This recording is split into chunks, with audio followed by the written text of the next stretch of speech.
पहाड़िया गांव के सरकारी अस्पताल में धर्म सिंह चिंतित खड़ा था। अम्मा, मुझे बेटा ही होगा ना? हाँ मेरे लाल, तुझे बेटा ही होगा, हमारे वंश का वारिस। मुबारक हो, आपको जुड़वा बच्चे हुए हैं। क्या? दो लड़के? नहीं नहीं, एक लड़का और एक लड़की। क्या? धर्म सिंह का सारा उल्लास धरा का धरा रह गया। अब उसे दूसरी चिंता सताने लगी, लड़की की शादी की। अम्मा, अब इतनी महंगाई में इस लड़की को कैसे पालू पोसूं? और इसकी शादी? बाप रे बाप। आपकी पत्नी आपको अंदर बुला रही है। कमरे के अंदर पद्मा के बगल में 2 बच्चे थे। देखिए जी, दोनों आप पर ही गए हैं। अब लड़का कौन सा है? ये रहा। धर्म सिंह ने अपने बेटे को उठाया और उसे चूमने लगा। कुछ देर बाद, ए जी, इसे भी देखिए ना, इसके नैन नक्श कितने सुंदर हैं। हाँ हाँ, रहने दो। ये सुनकर बेचारी पद्मा का मुंह उतर गया। कुछ दिन बाद वे दोनों बच्चों को लेकर घर पहुंचे। धर्मा सिंह की माँ ने सबकी नजर उतारी। पद्मा, मुझे तुमसे जरूरी बात करनी है। हाँ जी, बोलिए। मैं इस लड़की को अपने एक मित्र को दे रहा हूँ। अब से वही इसका पालन पोषण करेगा। लेकिन ये हमारी बेटी है।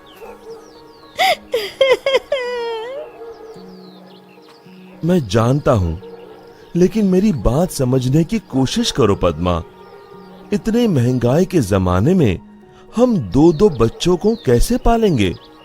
ऊपर से ये लड़की है, इसकी शादी ब्याह का खर्चा कहां से लाएंगे? मेरा जो मित्र है, उसकी कोई संतान नहीं है।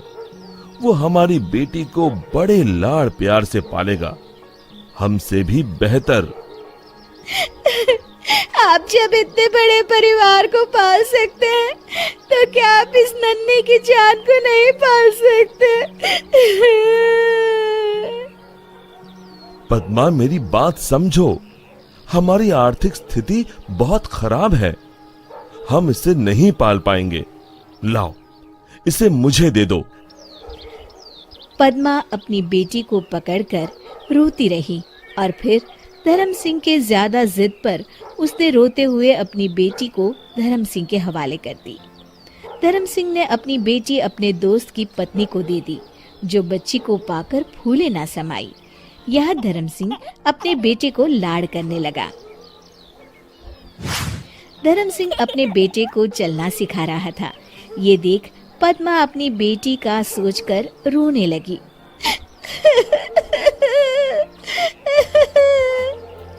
जैसे जैसे धर्म और पद्मा का बेटा बड़ा होता गया, वैसे वैसे उसके लाड़ भी बढ़ते गए। अब धर्म अपने बेटे को कंधे पे गांव भर घुमाया करता था। मुझे चॉकलेट चाहिए, मुझे चॉकलेट चाहिए, मुझे चॉकलेट चाहिए। हाँ हाँ, ये लो। अब 20 साल बाद, बाबा, मुझे फटफटी चाहिए। लेकिन बेटा, तू तो हमारी परिस्थिति जानता है। मेरे सारे दोस्तों के पास फटफटी है, मुझे भी चाहिए। धर्म सिंह ने अपनी पत्नी के गहने गिरवी रख अपने बेटे को फटफटी दिलवाई। फिर कुछ साल बाद बेटे को व्यापार के लिए पैसे चाहिए थे, तो धर्म ने अपना खेत भी लाला के यहाँ गिरवी रख दिया। धर्म ने अपने बेटे के लिए गांव में एक किराने की दुकान खोल दी, जिससे अब उसका बेटा कुछ न कुछ कमा ही लेता था। और फिर बड़े धूमधाम से उसकी शादी भी करवाई। लेकिन ब्याह के बाद लाड साहब के तेवर और भी बदल गए। धर्म का बेटा हमेशा उससे झगड़ता रहता।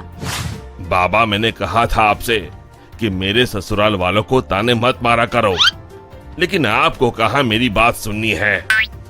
अरे बेटा, मैं तो बस समधी जी से मजाक कर रहा था। मजाक?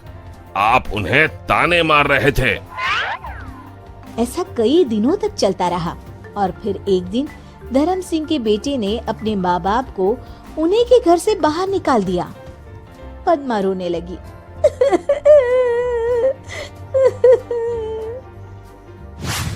अरे बेटा, ये तू क्या कर रहा है? मैंने सोचा था तू मेरे बुढ़ापे का सहारा बनेगा। बेटा मेहनत करे और आप आराम से ठाट से रोटी तोड़े, ऊपर से दिन भर खिटखिट। मैं काम करूं या आपकी खिटखिट सुनते रहूं? जाइए जाइए, अपना रोना कहीं और रोइए। बेटे की ऐसी कटाक्ष भरी बातें सुनकर धर्म सिंह पूरी तरह से टूट गया।